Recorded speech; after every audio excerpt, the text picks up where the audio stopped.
Le piège tendu par Lord Buridan aux Lords de la Main Rouge vient de se refermer sur Baruch Yorgal.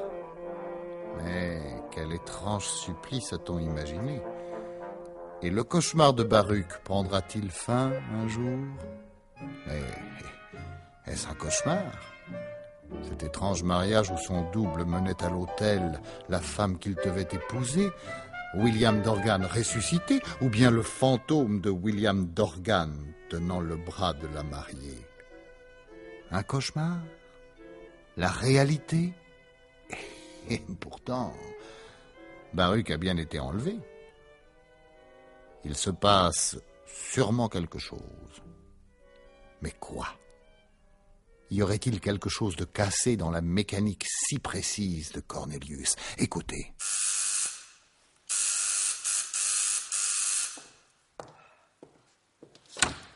Vite, Leonello. Vite, où est mon frère? Dans le salon, sir.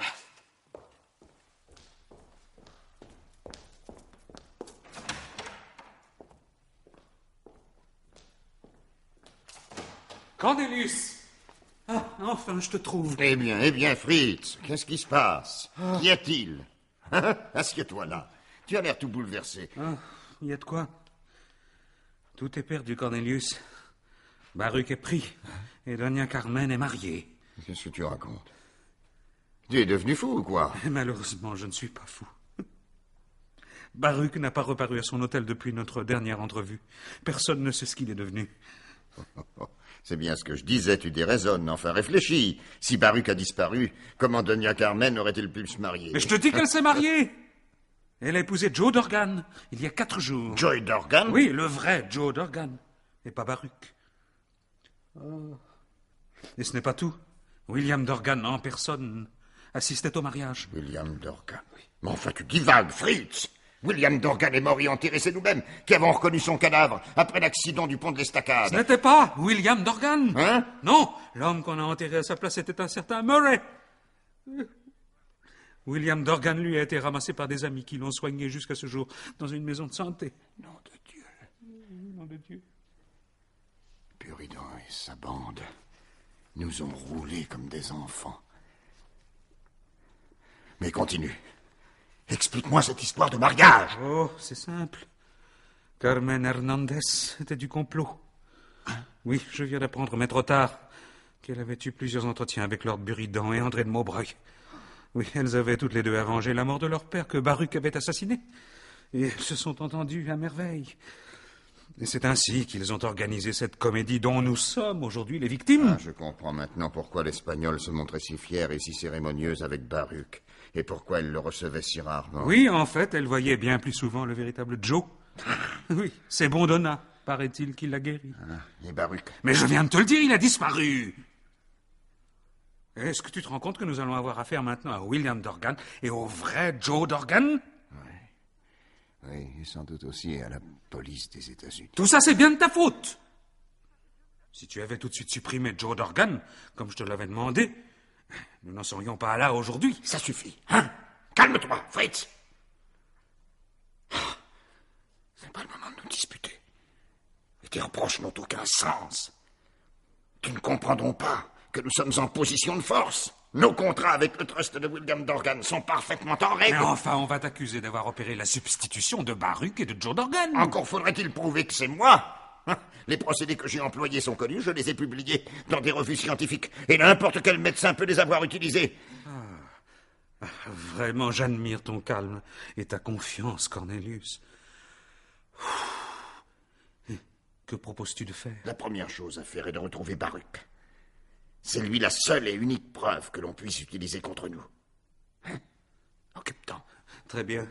Je vais mettre Slug et une douzaine de nos plus habiles affiliés à sa recherche. Mais crois-moi, il faut que nos adversaires soient bien sûrs du succès pour se démasquer comme ils le font. Oui, c'est ce qui les perdra, n'aie pas peur. Lord Buridan et sa bande n'ont pas encore gagné la partie. Je suis célèbre, je suis riche, et j'ai à mes ordres les poignards de la Main Rouge. Ils verront qu'on ne s'attaque pas impunément au docteur Cornelius Crane.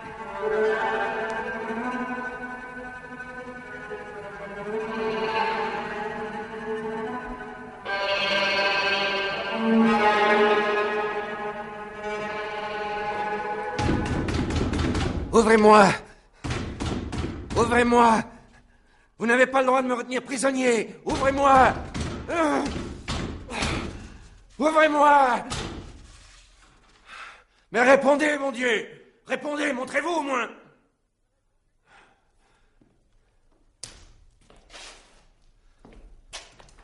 Oh, personne ne répond, comme d'habitude.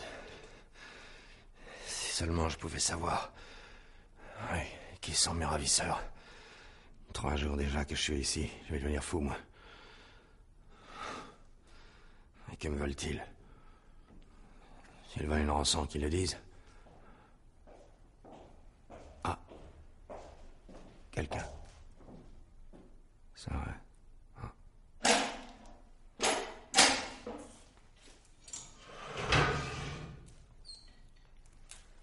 Par ici sort Fred Yorgel. Le voici. Merci, mon brave Goliath. Mon Dieu, mon père, vous? Oui, votre père, misérable. Votre père qui espérait ne jamais vous revoir. Je pensais, comme tout le monde, que vous aviez perdu la raison.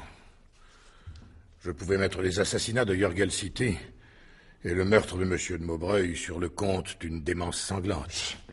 Je sais à présent que vous aviez toute votre raison. Vous avez une première fois échappé au châtiment, mais tout a une fin. Cette fois-ci, ni la science infernale du docteur Cornelius, ni les poignards de la main rouge ne réussiront à vous sauver.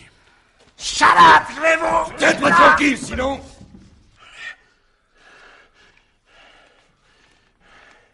Écoutez-moi, je vais vous dire 2 jours. Je regrette une chose. De ne pas vous avoir tué. Vous n'êtes qu'un misérable, Baruch. Et j'ai hâte d'en avoir fini avec vous. Vous allez m'écouter, maintenant. J'ai pensé que si lâche que vous soyez, vous auriez au moins le courage de vous suicider. Caleb! Je vous laisse jusqu'à demain pour le faire. Si demain vous ne vous êtes pas fait justice, d'autres s'en chargeront. Mon père, avant de mourir, faites-moi une faveur. Une seule faveur. Je vais revoir ma sœur Isidora. Il n'en est pas question. Je suis sûr que vous l'avez pas dit ce que vous voulez faire, hein? Elle vous en aura empêché. Est-ce que vous avez réfléchi à ce qu'elle pensera quand elle apprendra que vous m'avez forcé à mourir? Ça suffit, Baruch. Je vous en supplie, mon père. Accordez-moi la vie, seulement la vie, au nom d'Isidora, je vous en supplie, à genoux. Vous me dégoûtez, Baruch. Relevez-vous. J'aurais cru qu'un bandit de votre sorte aurait montré plus de dignité. Je vous laisse ce revolver et ces cartouches.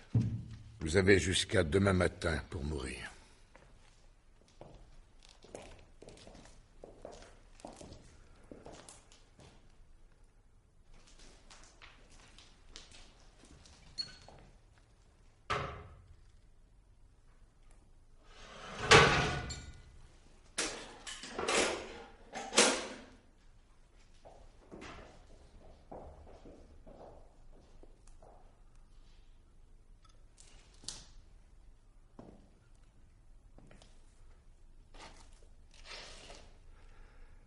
Tomorrow morning.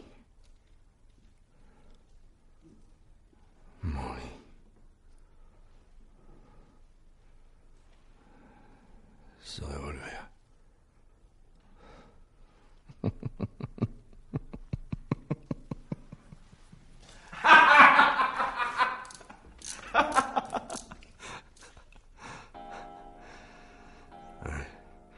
Pèse lourd ce revolver, une arme de luxe, digne d'être faite par un milliardaire à son fils.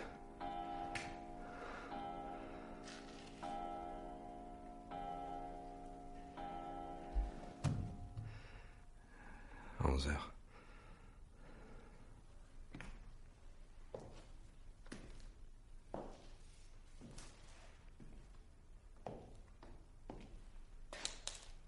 Fait nuit.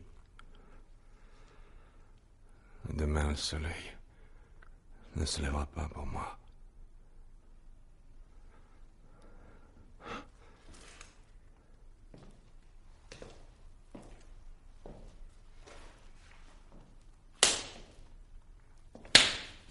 Non, non, non. Je me laisserai pas faire. Je me bagarrerai jusqu'au bout. Je me défendrai. Avec ce flingue. Après tout, c'est lui qui est responsable. Il a fait de moi un assassin. Demain matin. Demain matin, le premier qui entre dans cette cellule. Floup, floup. Je la bats comme un chien. Il n'a pas fini d'entendre parler de moi. Saloperie. Saloperie!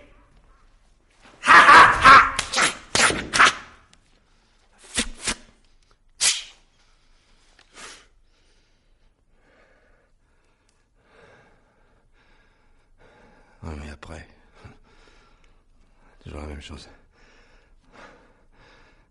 Et de leur côté, ils ont dû prévoir que je ne me laisserai pas faire. Pardi. Ils ont dû prendre leurs précautions.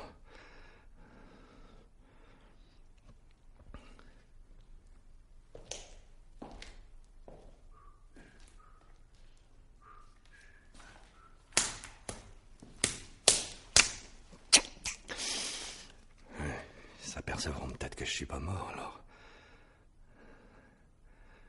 Ils sont bien capables de me laisser mourir, les vaches. M'enfermer ici. Puis à quoi bon essayer de lutter? Maintenant, il vaut mieux finir tout de suite. Tiens. Mais qu'est-ce que c'est que ce bruit? Ça alors. On dirait que quelqu'un essaie de percer le plafond de ma cellule. Je vais le flinguer, ça. Mais oui. Mais ça y est, c'est sûrement la main rouge. Mais oui, c'est la main rouge, il vient de me délivrer. Je savais qu'il ne m'abandonnerait pas. Ils font trop de bruit, ce con, je vais le flinguer. Moins de bruit, bon Dieu, ils vont attirer Goliath. Le revolver, vite. Le flingue, là. Si cette brute a le malheur de venir me déranger, je la bats comme un chien. Flap, flap, flap, flap. Ah, mon père, hein, vous avez une fameuse idée de me donner ce revolver. Mais je vais m'en servir maintenant. Vous êtes là, Slug? Oui, attention, c'est toi, Slug. Oui, alors c'est moi. J'ai reçu l'ordre de vous délivrer. Mais malheureux, tu fais trop de bruit, Goliath va arriver, il va nous foutre à se faire... Ne vous inquiétez pas. Ce bon Goliath et ses collègues ne nous dérangeront pas. Ils dorment d'un si profond sommeil qu'il serait très difficile de les réveiller. Tu les as tués? Non, sœur. Ils sont simplement endormis. J'ai pris avec moi une dizaine de nos meilleurs chevaliers du chloroforme. Ok. Et l'ordre avait défendu qu'on leur file moindre mal, alors. Mais ils ont eu raison. Mais assez de paroles inutiles maintenant. J'ai hâte d'être enfin à l'air libre. Aide-moi à sortir d'ici. Tiens, voilà mon bras. Merci. Là, tire. Allez, allez. Allez. Allez, on y est.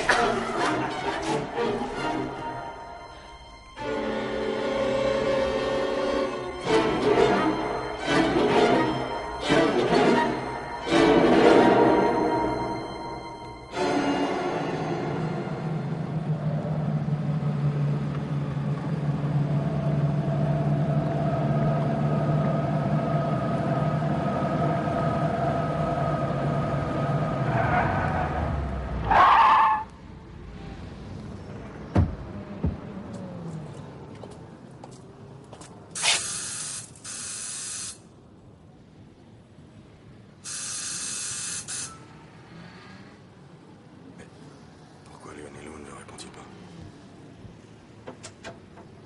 Tiens, la porte est ouverte.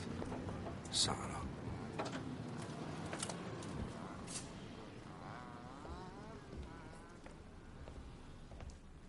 Oh, curieux.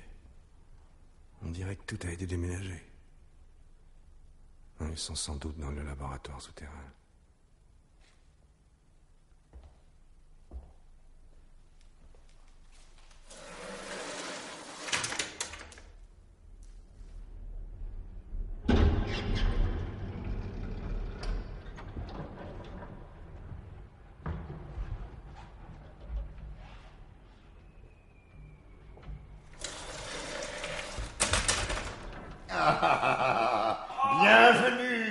Bienvenue à notre prisonnier. Bonjour, Baruch. Je viens d'apprendre le succès de votre évasion. Mais entrez, ne restez pas à la porte.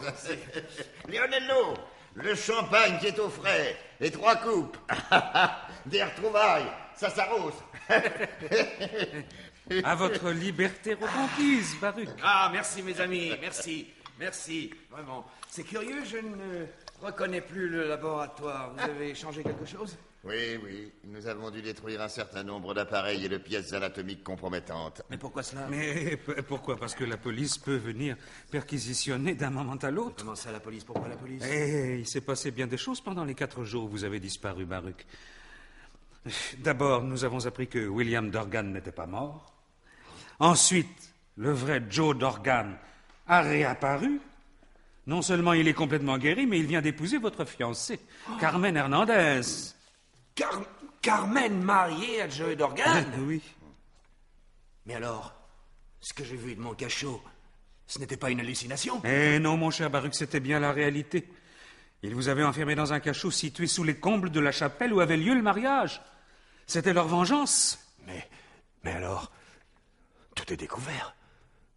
Qu'allons-nous devenir?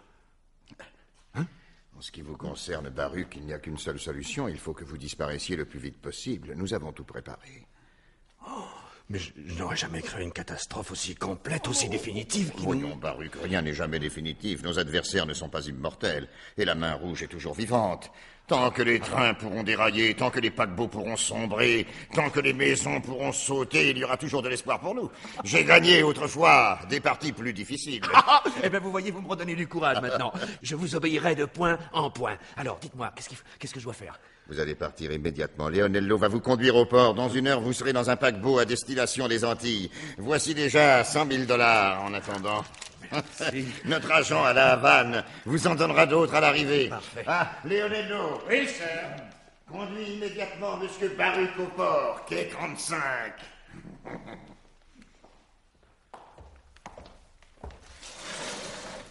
Après vous, sir. Merci, Leonello. What? What?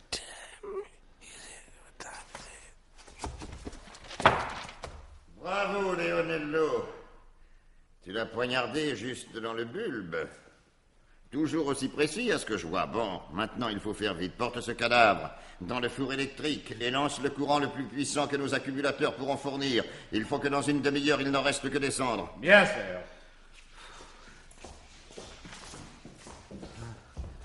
C'est étrange.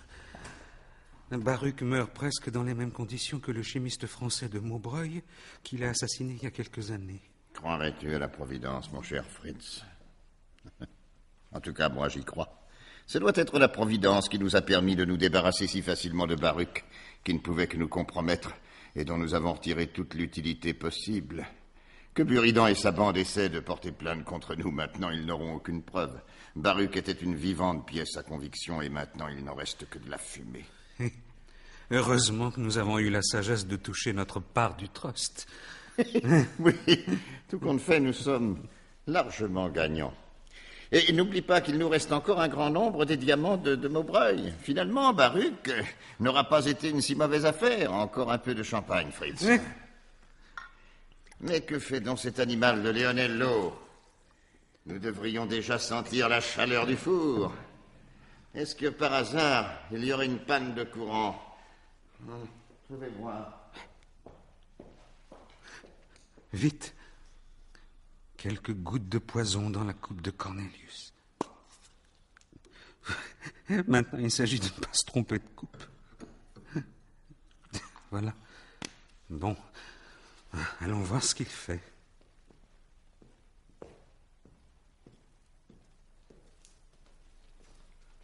Alors, Cornelius se fourre. Ça y est, c'est réparé. Dans 1 minute, la température intérieure dépassera 2000 degrés. En effet, il commence à faire sacrément chaud. Mais où est donc Leonello? Il est parti me chercher une clé anglaise. Ah. Merci, Leonello. Juste ce boulon à resserrer. Voilà.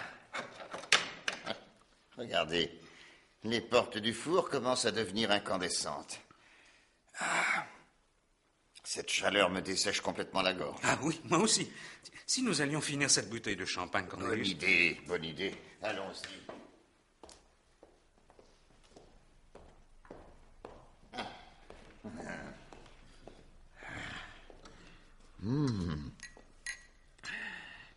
Ce champagne a un goût bizarre. Tu ne trouves pas, Fritz? Un goût bizarre? Non, non, je ne trouve pas. Tu ne vois pas que je me sois empoisonné? C'est pour le coup que tu serais en droit de croire à la Providence. Pourquoi dis-tu des choses pareilles, Cornelius? Oh, comme ça. Il faut bien dire quelque chose, non? Mais qu'as-tu, Fritz? Tu es tout pâle. Moi? Mais non, je n'ai rien. C'est cette chaleur, sans doute. Ah, j'aime mieux ça.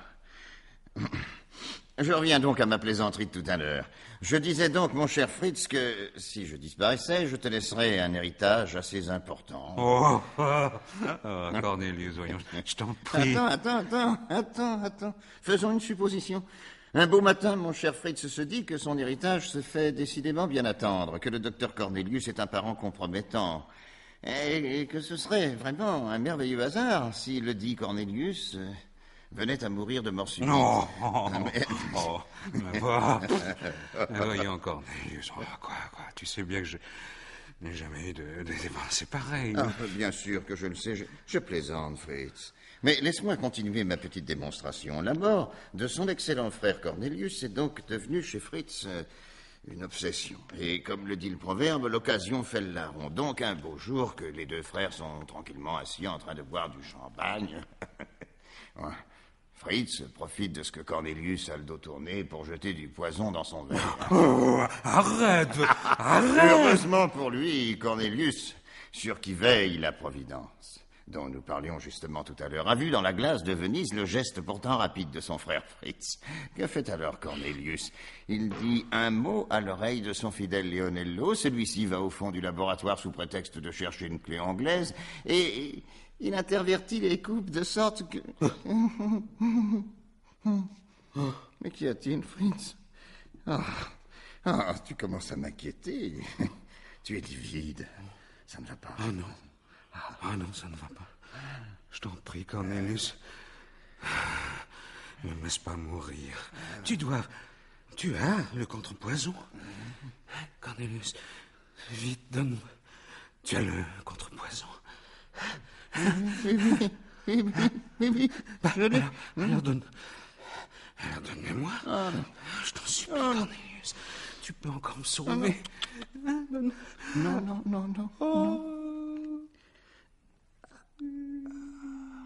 Cornelius, ça me brûle.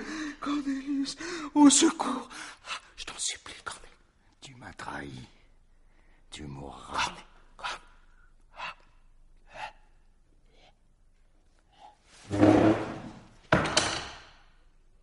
Leonello, porte ce corps dans le four avec l'autre. Maître, nous avons attendu trop longtemps. L'hôtel est cerné, la rue est barrée par un cordon de policemen. Il y a déjà des détectives plein la maison. Alors il est temps de partir. Nous avons encore quelques minutes devant nous.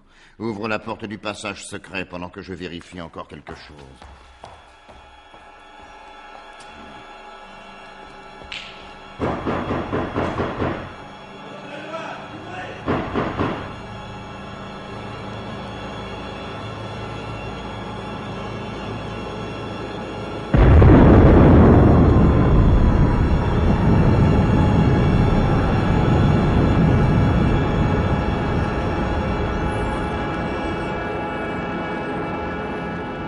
Demandez le New York Times! Une explosion détruit entièrement l'hôtel particulier du célèbre Dr Cornelius Hall. Demandez le New York Times! Dr Cornelius, qui était le chef de la main rouge. Demandez le Daily News. Sur le point d'être arrêté, le Dr Cornelius fait Dernière édition, les cadavres de Cornelius et de son frère découverts dans les décombres de l'hôtel. Demandez le New York Herald Tribune. Demandez le Chicago Times. La fin de la main rouge! Demandez le San Francisco News. Tous les détails sur la vie du mystérieux docteur Cornelius. Demandez le New Orleans Times! Demandez le Philadelphia News. Demandez le Texas Tribune.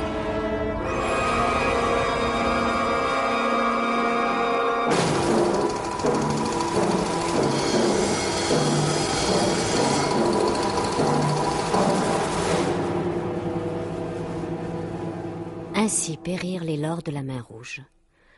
L'explosion de l'hôtel de Cornelius marqua le début d'une véritable chasse aux sorcières. Le police office et toutes les administrations furent épurées des membres suspectés d'avoir appartenu à la sinistre association. Des milliers d'arrestations furent opérées dans tous les États de l'Union. Un seul échappa à ces recherches, un dénommé Slug, dont on a complètement perdu la trace. Ainsi se terminent les aventures du mystérieux docteur Cornelius. Ah non, attendez. L'histoire n'est pas encore tout à fait finie.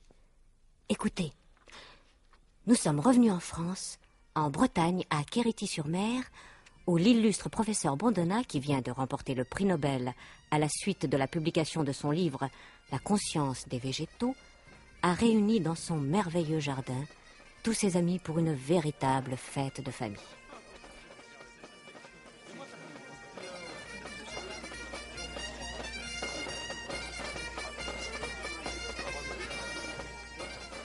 Il y a là Fred Jorgal et William Dorgan qui sont devenus d'inséparables amis. Harry Dorgan et Mistress Isidora sont venus en compagnie de Joe Dorgan et de Mistress Carmen rejoindre leurs amis André Pagano, Frédéric Ravenel et leur mari. Master Bombridge, qui est en train de devenir milliardaire grâce à la création d'un escargot géant, n'a pas pu venir, mais a délégué sa fille, la charmante Régine, et son gendre Oscar Tournesol. Lord Buridan et Lady Eleanor ont également amené avec eux l'inséparable Agénor Marmousier et le peau-rouge Cloum. Le peintre, Louis Grivard, qui a commencé un portrait du célèbre savant, est également là, ainsi que sa femme Lorenza, la guérisseuse de perles. Il y a aussi le cosaque Rapopov, devenu garçon de laboratoire, et la petite océanienne Atuara, que Frédéric a adoptée et qui est venue tout spécialement de l'institution parisienne où elle poursuit ses études. Voilà. Je crois que je n'ai oublié personne. Oh, pardon, j'allais oublier Pistolet. Oui, Pistolet, tu es un bon chien.